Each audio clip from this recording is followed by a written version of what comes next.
18 months ago, an Acts of Kindness Facebook group was set up for residents in Loxheath, Titchfield, Warsash and the Whiteley areas. A group has now got 1,400 members who are all trying to help the community. In the studio now to tell us more about the work being done is the founder of the group, Kerry Snuggs. So, Kerry, first of all, congratulations for setting up this group, but could you just tell me why?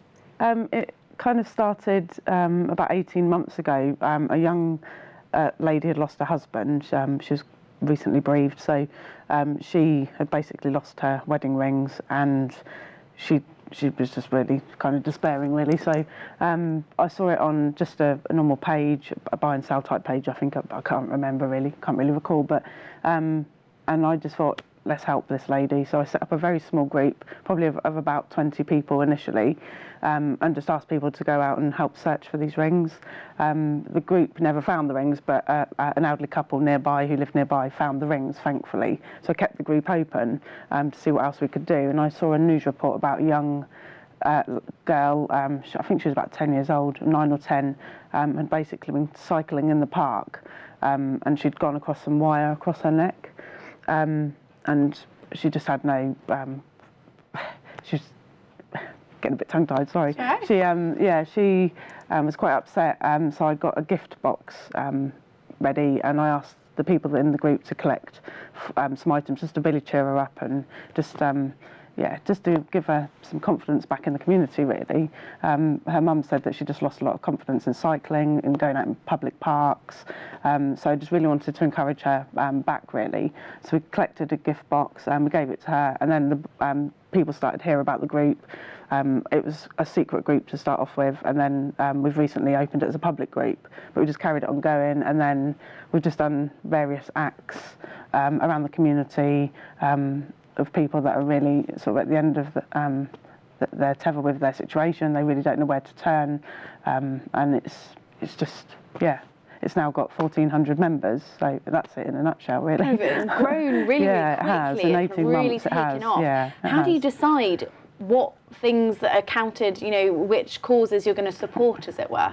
I mean, when it comes in, we can assess it. I say we because it is a team effort. It's although I'm coordinating it, it's a community effort. That's how I see it. We're one massive team. So generally, they come into me. I get an inbox message to point out someone in need, or they'll approach me directly, and I'll go and visit them and have a chat with them and just see what their requirements are.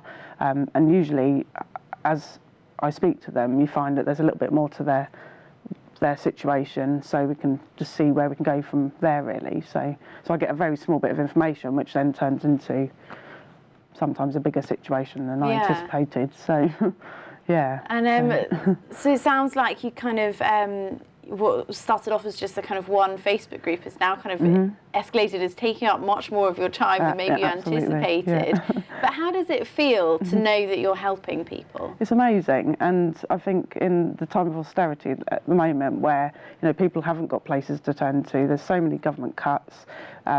It's just amazing that the community can come together and just do their little bit. That's, and it just makes my heart happy. I know it sounds really like cheesy and cliched, but it really does. And it just, I'm a Christian as well, so for me, it's very important for me as well. So, I'm really excited by it. So. And since you started, what's kind of been the most, obviously you mentioned the first ones there, but apart from that, what's been the most kind of memorable occasion in which you've helped someone? Two really stand out, and they're quite big projects, I guess. Footsteps for Oliver, a little boy with cerebral palsy. He's just so inspirational, bless him. He's wonderful. Their garden needed an overhaul so that he could get out for summer to go and play in the garden, and just seeing his face once we'd done it, and the amount of people that came forward and the support that we had from local shops and other places, it all just came together. So that one really kind of stands out for me. The second one was the Loxwood Day Centre that we've just recently done. Again, it's a garden project, but again, the community came together when it was needed. And just seeing the elderly, just their faces, that they can now go out into a garden that they can enjoy, that's now fairly low maintenance, it's accessible, so it's just And Yeah, when you mean but- kind of the community came together, what actually happened? I mean, I'm sort of imagining people with wheelbarrows. Is that literally what it's like? Yeah, I mean, basically what happens is the information comes in, I'll then just put it out to the community and see what comes in, basically. And just the little things make such a big difference. It's all the little bits just all of a sudden come together, and it just happens. I don't know how. Well, yeah, it's just amazing. The community are so generous with their time, their gifts, it's just amazing. And if there's anyone watching that kind of either on the one hand, has something and they think, oh my God, I am really at the end of my tether with this. Maybe this, or I've lost something, or I really need help with this. This is something that I could never afford to do by myself, or something like that. Do they just message you? Yeah, we've got an email set up now, actsofkindnessteam@outlook.com, so they can either contact me there or contact through the Facebook page, really. So. And you're not worried that they're just going to be people who, kind of, I don't know, maybe scroungers or something, who are just going to invent a story to try and get something for free? We've only had it once where someone did try to take advantage, but when I meet someone, you know that they're desperate, unfortunately, and you can see it in their faces, you can see, and I would hope that people wouldn't take advantage given the generosity of the public. I would hope so.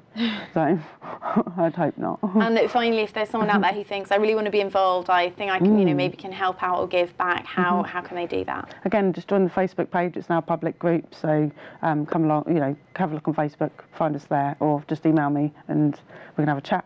Really, so the more the merrier. That's what I say. Bring it all on, bring them in.